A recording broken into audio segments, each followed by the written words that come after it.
Hi everybody, this is the tutorial for Animal. My name's Billy from Piano and Pies. Let's get stuck straight in. At the start of the song there is a very small riff, which is a vocal part, and if you choose to play it, it is fret 5 on the D string, up to 3 on the G, 5 on the G, and then you repeat. Then when the first verse properly kicks in, when the vocals come in, we have fret 3 on the A string. And that is 4 times. 1, 2 and 3, 4. 1, 2 and 3, 4. So I played that note 4 times there. I'm also playing it what you call staccato. I'm not letting it ring out like this. I'm cutting it off. That's what we call staccato. We then play it on fret number 1 4 times. Then fret 3. Then we go back to the original note, fret 3 on the A string, only play it twice. Then you will play it a third time, followed instantly by the riff. So I'm just going to play through that first verse once so you can see how this fits together.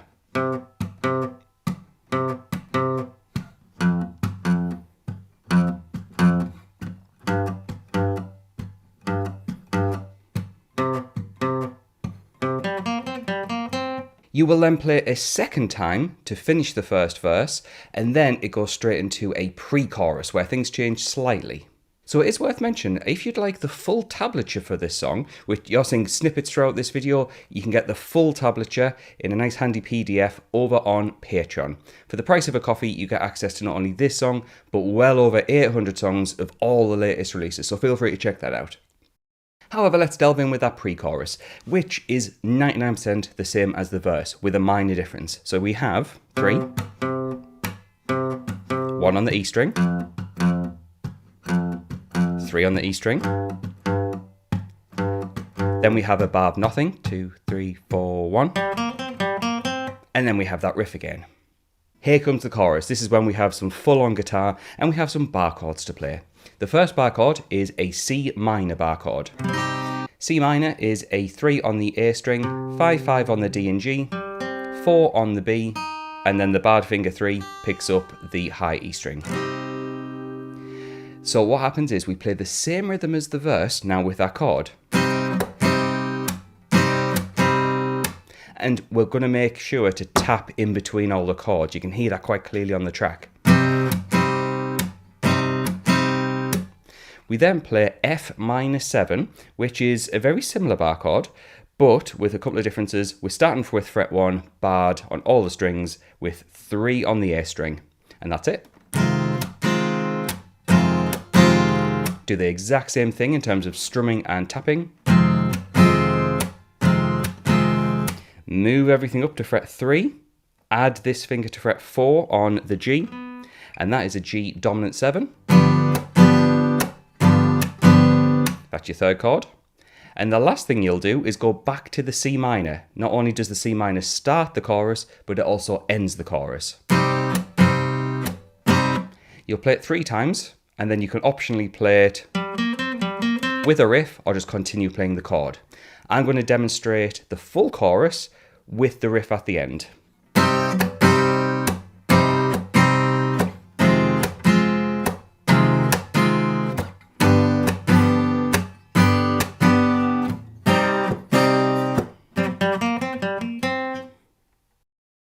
At this point we get the second verse, which is almost the same as the first verse.